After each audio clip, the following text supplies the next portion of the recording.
Hey everybody, welcome back to Let's Play Pokemon Heartgold. As you can see, I am only a few steps away from where we ended the last episode, albeit on the other side of Snorlax. However, that is rather deceptive. I actually left here and spent a little bit of time today preparing for what is to come, and came right back to where we left off, here at Route 11. You can see I have an old friend next to us. Say hi, Gengar. Gengar is coming along happily. Good. Glad that you're happy to be here, Gengar. So, you might remember that last we saw Gengar, I had put him in the daycare center at level 29. He's grown up a bit since then. He had grown to level 39, 10 levels, when I took him out earlier today. Or her out, sorry, Gengar. This is, of course, the same Ghastly we fought with back in Azalea Town so long ago. And now she's actually the same level as our actual competitive team, which is kind of cool. So I took her out of the daycare and trained her up a bit against a fisherman you could battle repetitively via your cell phone. And then I actually faced the Pokemon League twice more. They're still at their lower levels, so it wasn't too bad. And in fact, Gengar could actually take the first three trainers on pretty much solo, just by using Shadow Ball. After that, the last two I had to use my actual team a bit and gave Gengar the experience share. So the real team got some XP as well, but Gengar got the lion's share of it. And actually Gengar was able to come in on some of the weakened Pokemon, like Lance's best Dragonite, which is locked into Outrage, or his Charizard, which Gengar outsped, and get the KOs and get a lot of XP there. So as you can see, Gengar is now at level 51. Gave it the Bright Powder because we're going to use Gengar to help us catch Snorlax, and then later on, a couple episodes down the road, to catch some other Pokemon as well. So I figured the level investment would be well worth it. I did find 2 heart scales on the beach by Cianwood using Rock Smash for a while. Probably took me like, I don't know, half an hour or so to find the 2 of them. It was kind of annoying, but eventually you will get lucky and find them. So I used one of those to teach Gengar Hypnosis, which is obviously a sleep-inducing move. And the other one I'm going to save and eventually teach her Mean Look, which will come in helpful when we get around to catching the roaming legendary dogs. What else did I do after that? So I went to Whirl Islands, which is a place you can fish to find Kingler. And, oops, that's not Kingler.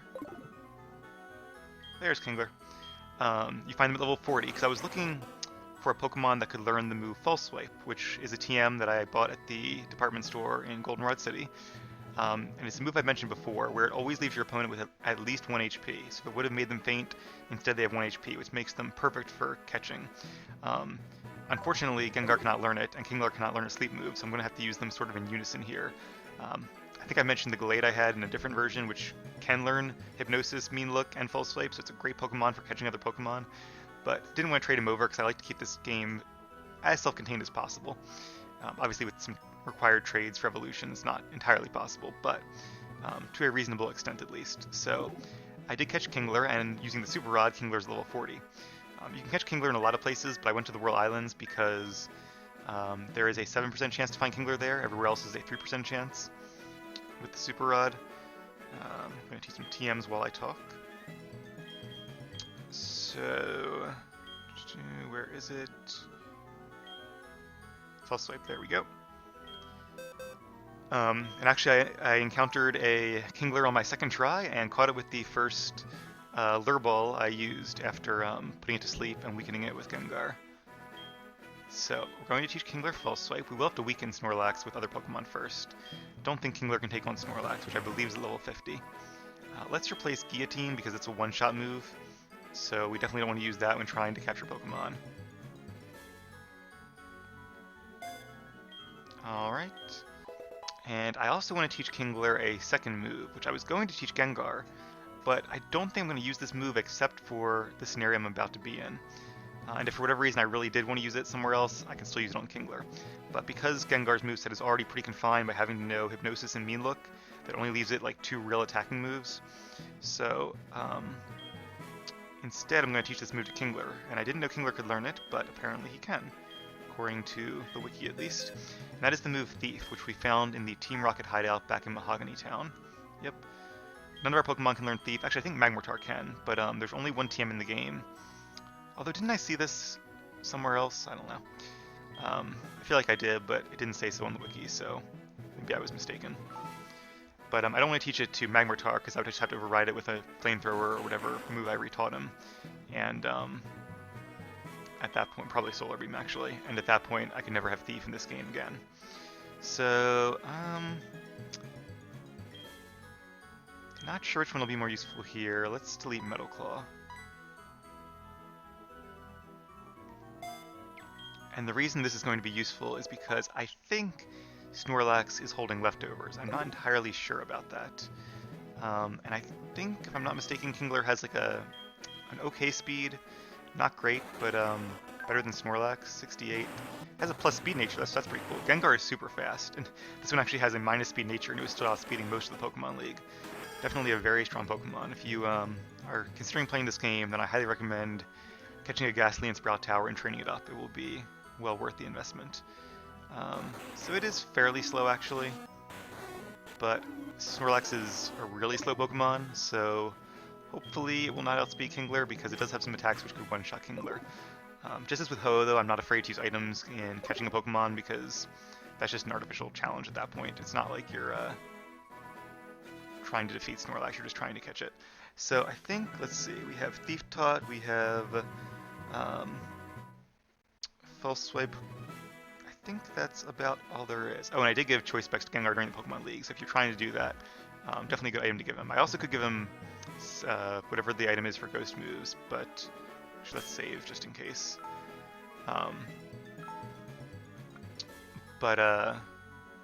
We don't have that yet actually, so one of the few held items we have not yet gotten. I think you get it from one of the Weekday siblings in Generation 2, but clearly you don't in Generation 4. If you beat Snorlax, apparently he does appear somewhere else and give you a second chance to capture him. But, oh right, we gotta play the music. But that won't occur until after you get all 16 badges, and I think until after you defeat the Pokemon League again. So I don't want to wait, I want to capture Snorlax while we're here. I think we're about as prepared as we can go. How do you play the Pokeflute?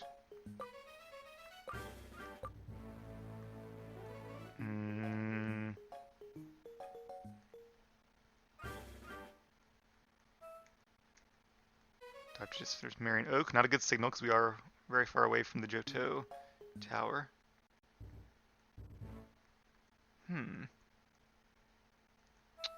Oh, here it is.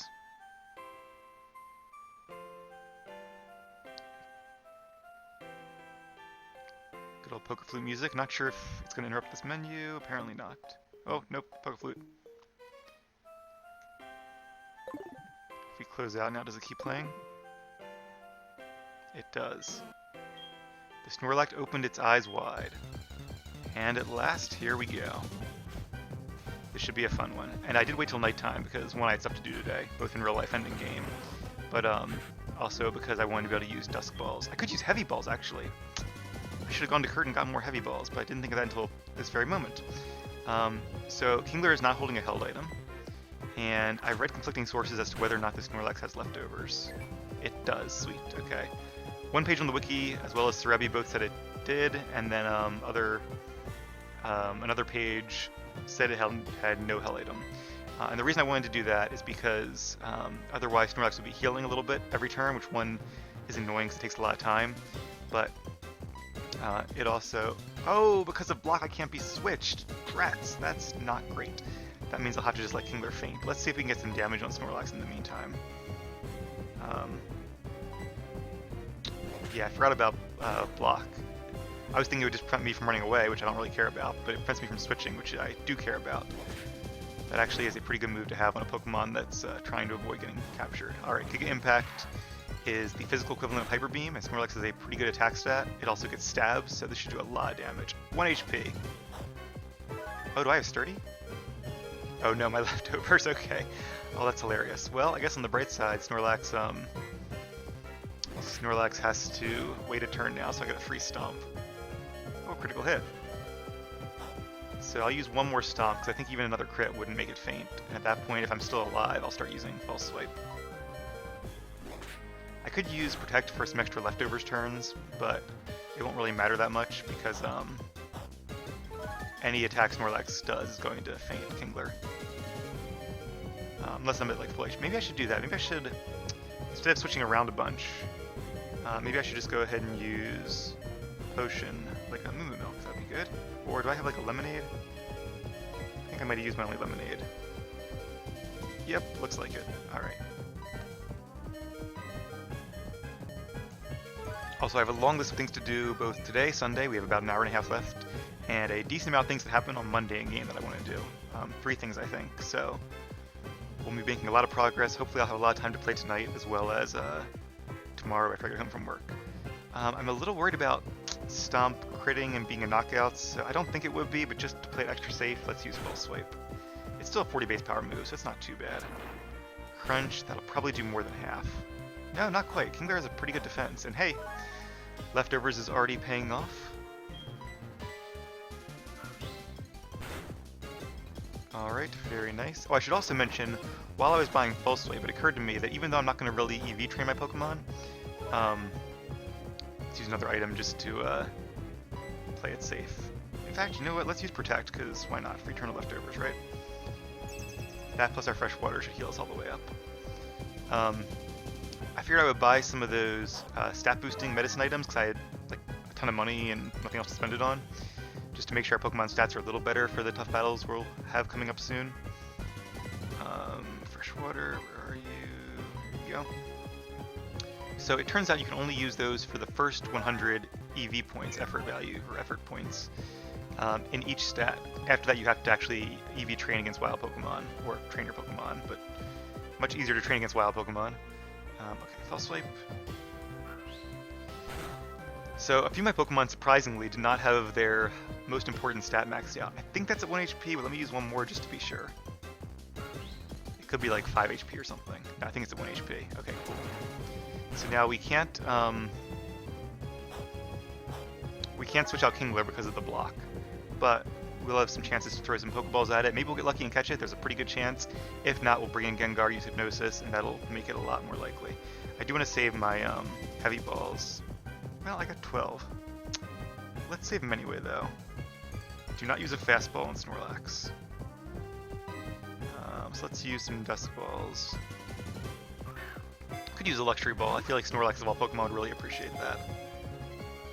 No, not even one Shake. Okay, I'm glad I'm saving my Heavy Balls for when it matters. I think Snorlax has a pretty low catch rate, which is actually kind of cool. I always like when Pokemon are hard to catch. Sometimes they make the newer legendaries have a better catch rate, which I don't like. You already have a Master Ball. Make it, if you're not gonna use the Master Ball, make them hard to catch. Like Ho-Oh here, that was fun because it was such a challenge. Alright, luckily Gengar is immune to Giga Impact, and I guess Block as well. I'm not sure how that works being a status move. I looked up what Snorlax knew though ahead of time. It does know Rollout and Crunch. Crunch will be very bad for Gengar. If that happens, we'll have to use a Revive. Luckily, we should be able to keep Snorlax asleep for most of its turns. It's just that one turn when it wakes up that'll be an issue. Alright, so we should have at least a turn or two of sleep. And now, at this point, the odds of catching Snorlax are as high as they could possibly be. And I don't know really if a Heavy Ball, I didn't look it up ahead of time clearly. I don't know how that compares to Snorlax's weight, but Snorlax is known for being a heavy Pokemon. There are a lot heavier ones recently, especially some Steel types, but Snorlax should be pretty heavy, and 3 shakes, is that it? Nice, okay, nice and quick. Well, quick, I say 13 minutes into the episode, but I was worried it would take a lot longer than that. So, alright guys, we've caught ourselves a Snorlax. What sounds like its cry may actually be its snores or the rumbling of its hungry belly. 6'11", pretty tall, but not as big as I thought it was. Not as big as it is in the anime, I think. Alright, we'll put that in the PC because we don't need Snorlax with us right now. What's up, Torrens? You catch a Snorlax too? I feel like I should call my friends now, because like they always call me with, oh, I caught a Marill, or a Psyduck, or a Hoot Hoot, or almost got away. I can be like, well, I caught a Snorlax, so there. It's me, Torren. Were you awake? I was trying to catch Nidorino, but it ran away. See? What am I saying? Nidorino's not even that important, you didn't even catch it. He's going to write down his notebook. Alright, Torren. Glad to hear it, buddy. I very rarely actually catch Pokemon, or very rarely, well, that too.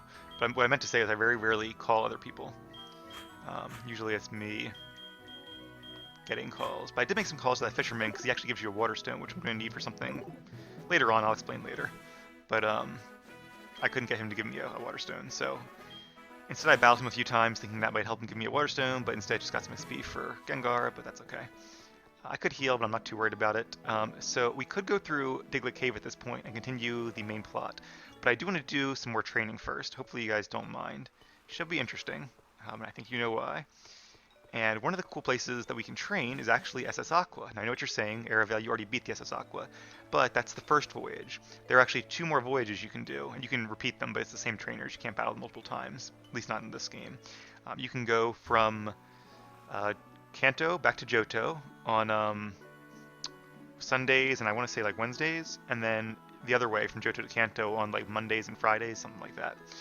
Today is Sunday, so we have an hour and a half to take the ship back. Unless I really messed up. Alright, good, I didn't. Also, it's weird you can see the water on the outside of the screen there. That's not a glitch, that's actually on the DS screen. They didn't make the black go quite far enough. So we'll be training up Kroot as well as the other 4 members of the team that we have with us. I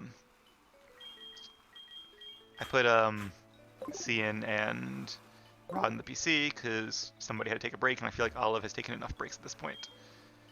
Okay, you must be the last passenger. Oh good, just in time. So in this case, they leave whenever you get on it, because, you know, if you're the main character, why not? And the ship arrives once you heal on your bed. I think you can still battle trainers afterwards, but I'm not going to risk it. So let's go ahead and train. While we're doing that, I want to keep talking. So I did buy some items from the medicine counter at the department store, and surprisingly, like Olive's special attack stat or Rod's attack stat weren't maxed out. Everybody's speed stats seem to be maxed out, so I guess we faced a lot of speedy Pokemon, but that was kind of worrying that their best attack was not maxed out, so I'm glad I did that. Meowth I think is going to die to probably a crunch. I'm 18 levels higher, it looks like, so this shouldn't be hard. I did give Kroot some more XP too. I was at Victory Road just flying by when I was going from one region to the other, and I was like, yeah, let me go in there and get him a little bit more XP. Just that way, I wanted to be sure that we got to level 55 this episode. Oh, also, I think I learned Stone Edge last episode, so I think you guys did see that. Alright, some Meowths that don't give too much XP, but probably more than WoW Pokemon would. At this point, the best place to train is the Elite Four still, just doing them over and over again. But once we defeat the 8th gym leader, their Pokemon will all be increased in preparation for their rematch. So any training I want to do is going to have to be before the 8th gym leader. I'm actually a little worried about what I'm going to be doing between the 8th gym leader as I prepare for their rematch, because there's not really a good place to train. One thing I normally do is I train against the Elite Four and just lose and give all my money to my mom, or you don't lose that much in these recent games anyway. I think in the earlier games it was half your money, which was actually a good penalty, but people just saved and then restarted anyway, so you didn't actually lose half your money, you just had to turn off the game and back on again, which I did all the time too, because who wants to lose half their money? But luckily I don't think I lost that much even when I was a kid playing Pokemon. But yeah, nowadays I think you just lose the money you would have lost to them. So instead of it being half your money, it's like 5,000 or 6,000 or something. So it's not too bad. At that point, you might as well just lose it and black out and not bother restarting the game. Or not restarting the game. Not restarting the playthrough, rather. Turning the game off and on again. Alright, 55. Thankfully, Tyranitar or Pupitar learned their best moves before evolving, because otherwise I'd be tempted to keep Kroot as a Pupitar for a little while longer. Still probably wouldn't do it, but I'd be tempted. And now the temptation is removed. Alright, Fur still isn't too tough, and it is a lot lower, but just to be safe, let's use an Earthquake. Follow Me, I don't think that has any use at all in single battles. In multi-battles, it's effective because it takes all single target attacks to the Pokemon that use Follow Me. But I don't think it has any real effect in a single battle, so not the smartest Pokefan in the world. And one more Sentret. Guessing she's one of those trainers that likes cute Pokemon and her favorites as opposed to actually battling, and she's just battling to have fun, which, you know, more power to you, but as long as you don't mind losing, then sure, that's fine. Alright. Nice clean sweep, good job, Kroot. I also found one more item, which I'll mention in a second. What? Kroot is evolving! Here we go, our last evolution, the last member of our team.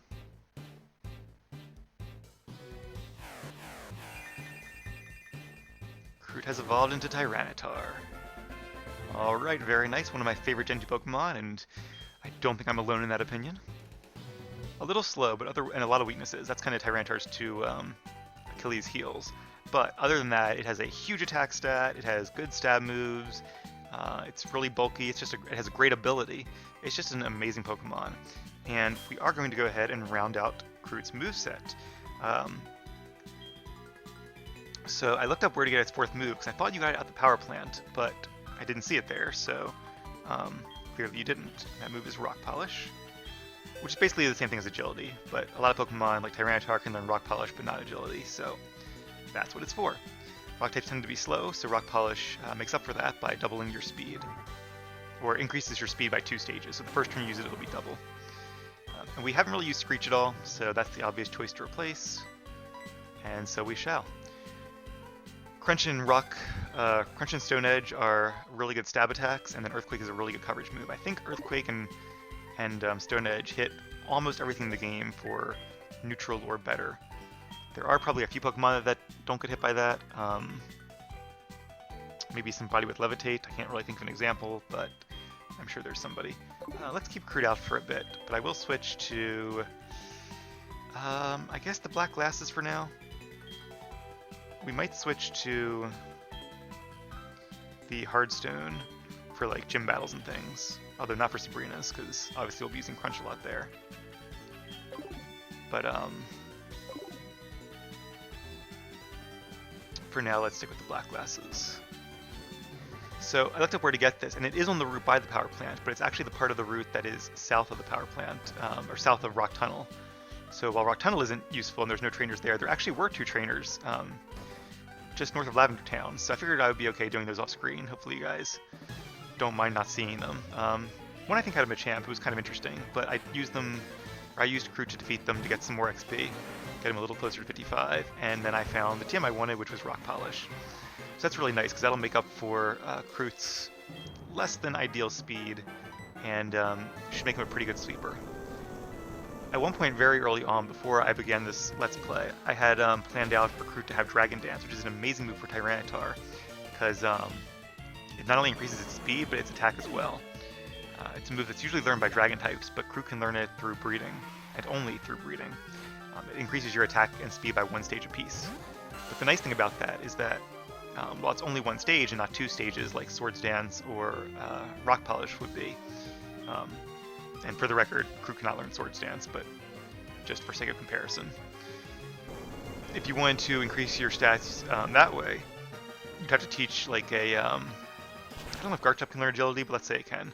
You'd have to teach a Garchomp Agility and Swords Dance and use each one once, whereas if you use Dragon Dance, you'd have to use it twice, but it's the same amount of turns, and the benefit there is that you only have to use 1 move slot. The other benefit is that usually after 1 turn of speed boost, most Pokemon that are moderately fast will outspeed most of their opponents. Like, if I had the choice, I'd still rather have Tyranitar with Dragon Dance over Rock Polish. How you doing, Kroot? Does it feel good to be evolved? Kroot doesn't want to get off the boat yet. Good, me neither. See, he likes water. What can I say? Let's go ahead and switch out Kroot, though, because he'll be getting a lot of XP at the Saffron City Gym. So I do want to get some XP for our other Pokemon while we have the chance. Alright, nobody here. So while I'd rather have Dragon Dance, I felt like it'd be more fun to actually catch our Pokemon in the game, as opposed to like trading over level 5 or level 1 Larvitar Egg. Have we been in here yet? I think we have. Yeah, just double checking. Alright, let's go over here. So I'm glad I did too, because like I said, the game's easy enough. I was hesitant about using like Swords Dance and Dragon Dance on my team because it's a little too easy then, even though it's hard to set up a Pokemon with those moves at times, especially if they're frail like Heracross is. Once you get them set up, it can be really hard for your opponent to do anything. You guys really saw that with Claire and just the boost I got from Ancient Power, which is like when it hits, it's like or when it gets the stat boost, it's like a Dragon Dance plus special attack gain plus special defense gain plus sure doesn't gain HP, but still it's a pretty good ability, or pretty good stat boost. And it's not too fun for a Let's Play, in my opinion, to have a clean sweep of a strong enemy. I like them better when they're really fun battles with both of us switching a bunch and getting it down to our last Pokemon or two. We've had a lot of those, and I think they've been really fun and really exciting. And even though we have lost one or two, I'd rather have it that way than have a bunch of super easy battles where I teach my Pokemon really good stat boosting attacks and use items and free switches and train them up to be over leveled. That's not as fun. It might be more fun when you're playing by yourself, but not when you're doing a Let's Play. Earthquake will do a little bit more damage. There was one fun battle. The one Pokemon in the Elite Four that Gengar had some trouble with was actually, surprisingly, Hitmontop, Bruno's first Pokemon, because it knows Dig. So I couldn't knock it off with one Shadow Ball, and then it would use Dig. And because Dig is a... Wait a minute. Gengar still has Levitate in this generation, doesn't it? It does. I could have stayed in. So they took that away from Gengar in later generations to make it a little less powerful. I guess the devs thought it was kind of OP. And it was a really good ability. Gengar's only weakness was Psychic, Ghost, and Dark. So 3 weaknesses, but they're not that common in competitive battling. So by giving it Ground, that made it really hard to switch into Gengar, and made Gengar, and especially its evolution, I think they were really trying to nerf Mega Gengar by giving it less opportunities to switch in as a regular Gengar. Pinsir is Bug, so it resists Grass and Ground. Body Slam it is, so it's good to have Body Slam back. So anyway, but in my mind, I forgot that Gengar still had Levitate, so I was thinking that Dig would be a physical move, super effective. Gengar has a weak defense stat, so it might have even been a knockout. So I switched into Cherry to take the resisted hit, and then I realized, wait, Cherry can use Earthquake, and I Earthquaked the Hitmontop that was underground, and, well, no, it took the move, and then I don't really remember the order of things that happened. But anyway, it was really cool that I got a chance to Earthquake an underground Hitmontop. Instead of it would have had to just take one more hit, waste a turn, and then defeat it that way. Alright, let's actually use Synthesis, because that's why we have it, right? We are not in Sunlight, but on the bright side we're also not in Sand, because I haven't sent Crude out this match. Going forward, I will have to be careful, because I now have 3 weather moves on my team. As I think I mentioned before, I did that semi-intentionally, because I think it's kind of cool that weather was such a big addition to Generation 2. And it's nice to be able to show all 3 of the weather conditions on my team. There is also Hail in this generation, but Hail wasn't added till Gen 3, so I don't really mind not having a Hail user. It's also easily my least favorite of the weather moves. Mainly, I guess, because I'm not a big fan of Ice types. They're cool Pokemon, but they just have way too many weaknesses and not enough resistances. They only have 1 resistance, so it looks like there's like a whole field trip on the boat. Might be more battles than I thought. Do I know about Ruins of Alph? I don't. Why don't you tell me about Ruins of Alph, random school kid? Nate. Got a Ledian. A little bit higher level at least, but still shouldn't be too tough. Again, Bug and Flying. That means Body Slam is the way to go. Ledian is one of those bug types that's just not that strong. It might seem powerful early in the game, because I think it evolves at a lower level, but yeah, it's going to quickly become outpowered by your opponent's Pokemon. Agility is not going to help it there because it is paralyzed, but Mach Punch will, because Mach Punch is a priority move, like Quick Attack. Being Fighting, though, it did very little damage, didn't even get Stab. And Executor, a much more formidable Pokemon. Once again, I can't use Petal Dance or Earthquake, so Body Slam it is.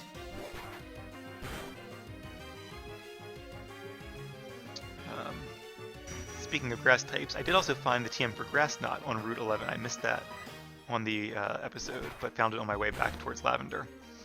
And Grass Knot's a pretty cool move. It's a grass type move, it's a special attack, and it's a move that a decent amount of non-grass Pokemon can learn, so it's a good coverage move. Now that there's Energy Ball, a lot of Pokemon have a choice between the two, and in most cases I would choose Energy Ball, but even so, there are some scenarios where Grass Knot is very useful.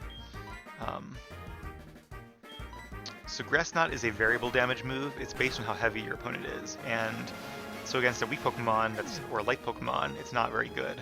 But against a Pokemon that's heavy and powerful, like a Rhydon or Rhyperior or Kyogre or Groudon, it'll do a lot of damage. So it does see a decent amount of use in competitive battles, at least those where those heavier legendaries are allowed. Oddstone panels in Ruins of Alph. Huh, we'll just have to check that out sometime. Don't worry, I haven't forgotten. That is on the schedule. We will have a Ruins of Alph episode, maybe in the not-too-distant future. But not quite yet. And hey, we are heading to Johto. One more thing to see while we're there. Alright, I think we're safe to use Petal Dance now. Don't know who the second Pokemon will be. But the reason I personally don't like using Grass Knot in a playthrough, whether it's a Let's Play or just a playthrough on my own, is because you spend a decent portion of the game fighting weak Pokemon, like in Ambipom in this case. In which case, even if it's super effective, it won't deal a lot of damage. This will probably be a knockout on Ditto as well. Until it transforms, its stats aren't that good. And there it is. But also because it requires you to remember how heavy a Pokemon is. And you can get a good guess of it because of, or like if you see a Wailord, obviously it's heavy, Grass Knot will do a lot of damage, but there's some Pokemon that are really heavy that you wouldn't expect, and vice versa as well. Some Pokemon you think of as being really heavy are only like somewhat heavy, so what I like to do is always do, and you've seen me doing this all the time, some quick damage calcs in my head where it's like, okay, I know this move is super effective, but the other move gets stabbed, so maybe my close combat on Heracross actually does more than my Rock Tomb. But with Grass Knot, it's hard to do that, because unless you know each Pokemon's exact weight, which I definitely don't, it's just, you're never really sure, is this a 60 base power, 80, 100? So that's one of the main reasons I'm not a big fan of Grass Knot. Oh, Mimic, it's going to learn Body Slam. Luckily I should be faster, because I don't want to be paralyzed. Let's use Petal Dance, just because I want to kind of save my power points on Body Slam. Again, that's my instinct kicking in, but I really shouldn't have minded using it because we have Lepa Berries, and not only that, I found a decent amount of max ethers by using Rock Smash when I was looking for heart scales. So forget what I said before about ethers not being renewable. You actually can farm them by doing Rock Smash. Alright, nicely done, Cherry. Almost level 51, not quite there yet. This episode might go a little longer just because the, let me just talk to these guys one more time. Ooh, radios pick up strange signals, and there are 4 stone panels, good to know. Just because I do want to make sure I fight all the trainers here for some XP. And I figure we might as well disembark the boat to end our episode, so hopefully you guys don't mind sticking around. Don't see any trainers over here. In fact, that might have been all the trainers. In which case that wouldn't be too bad, but... Wasn't there a trainer... There was a trainer downstairs before. How you doing, Captain? I finally found my leftovers, aren't you happy? I like it a lot. She's very fast indeed. Guess that's why they call her Fast Ship SS Aqua. Let's take the leftovers, and I will give Kingler a berry in the meantime, because I have plenty of them, why not? You never know when it might come in handy if we try to catch Pokemon later on. Alright, what does Gengar have? Bright Powder. Let me take that before I forget. I was thinking that might be useful just in case Snorlax tried to use... Oops, sorry. Just in case Snorlax tried to use Crunch, there's a 10% chance it would miss, so that might have actually made a difference in that last battle. Always be prepared, right? Alright, well, let's go see if there are any more battles, and if not, we will rest in our bed, and when we wake up... Oh, no bicycle. Yep, got it. Oh, I do have to change the Super Rod back to my Berry Pod. I'll do that off screen, though, to save time. Oh, here we go. At least one more battle. The more the merrier. I'm a sailor man, but I'm training Pokemon so I can become the champion. Well, good luck with that. The fisherman I kept fighting, I think his name was Sully, or... Tully, that's his name was Tully. He wanted to be the champion as well. Guess that's a dream of many Pokemon trainers. But he wanted to do it with the Pokemon he loved, which is a nice idea, but considering the Pokemon he loves appear to be Seeking and Quillfish, yeah, good luck with that. You know, one thing I want to see in a Pokemon game is you defending your title. Like, once you become champion, like Lance or whoever the champion is steps down, either retires and goes into like their own like house where you can battle them for fun, a certain day of the week maybe, or they become part of the Elite Four and the other Elite Four members go down a notch, however it works in the game. And you become the champion, and people can come and challenge you, and like Lance will call you and be like, hey, somebody defeated the Elite Four, they're ready to challenge you, and you can meet them in like a stadium at the Indigo Plateau, and maybe there'd be a different challenger a couple times a week. And like if you didn't, it would be really cool is if you didn't take the challenge, then some random like trainer, and they'd have to be like just trainer class or ace trainer or something really formidable, like really solid balanced teams. And next time you actually fought the Pokemon League for training or for fun, they would be the champion you have to defeat to get your title back. That'd be a really cool mechanic that, who knows, we may never see it, but it'd make the game a little more realistic, and it'll kind of be cool to face a bunch of other trainers that are out there challenging the Pokemon League just like you. Alright, very nice.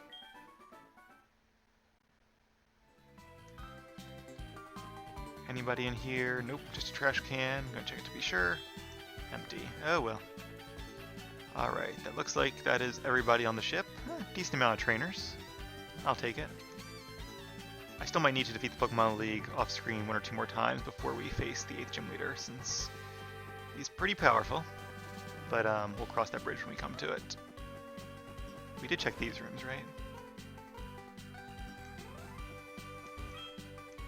Yeah, we did. Okay. Time to heal up and get off the boat. Oh, who's the guy next door? I don't remember fighting him. Hopefully we can still fight him even though we've already slept in our bed. Fast ship Boss Aqua has arrived in Olivine. Nice.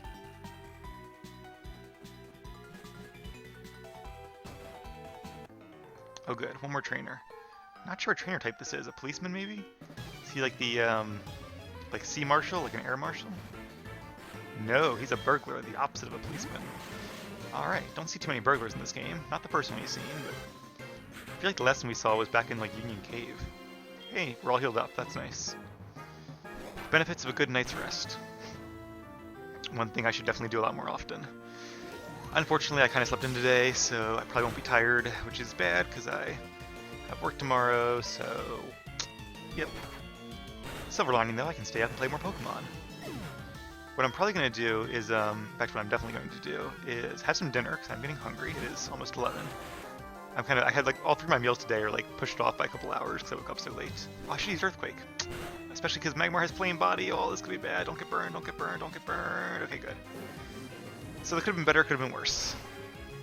There was one time where Lance's Aerodactyl couldn't quite knock out my Magmortar with its Rock Slide. It's hang on with like, I think it was like literally like 1 HP. So it used like Air Release to finish it off. And then it got burned, which was great. So it could do less damage to Leah when I brought her in for our good old strategy. I didn't give Leah Mystic Water because I forgot, but she actually could beat the 2 Dragonites, which is weird, because why? It must have just been the damage spread, because you think a couple, like 2 levels lower with Never Melt Ice would be a lot more damage than 2 levels higher without it. So either Never Melt Ice is bugged and is not giving me the boost like it should, which seems unlikely in a Gen 4 game. They probably did a lot of testing at this point. Or it was just damage spreads. But yeah, I still couldn't one-hit knock out the level 50 Dragonite, which is good because I could bring in Gengar to finish it off. So that worked out well, actually. But don't worry, Lance's Pokemon will be very much upgraded before we face him again. That should be another really fun battle. I think I'm probably, again, most worried about his, as for all the upcoming battles. His and maybe the final one in the game. We'll probably face Lance second to last. I think he is the 2nd strongest trainer in this game, once he's upgraded. Alright, what's up, Hillary? Evening, how you doing? This is Hillary. By the way, you'd like to prepare for Pokemon battles and do some review, wouldn't you? Let's have another battle. She's down on Route 15, like she said, where we met Suicune. Alright, we still have to face Suicune too. A lot to do in this Let's Play still, but we'll keep at it, and it should be a lot of fun stuff from here on out. Not a lot of like long, grueling episodes. Alright, here we are in Olivine. So anyway, what I was saying, what I'm going to do after my dinner is go battle in the Battle Tower for a while. It'll probably be Monday by that point, not that it really matters that much. But we'll come back, probably before I go to sleep tonight, and do at least 1 more episode. And in fact, when I come back, I'll actually be in the Battle Tower, because assuming I don't lose, which I might, against my 3rd streak in the Battle Castle, I would really love to face Derek, the Frontier Brain, and if I make it to him, then I will begin the next episode facing him. Hey Cameron, how's it going?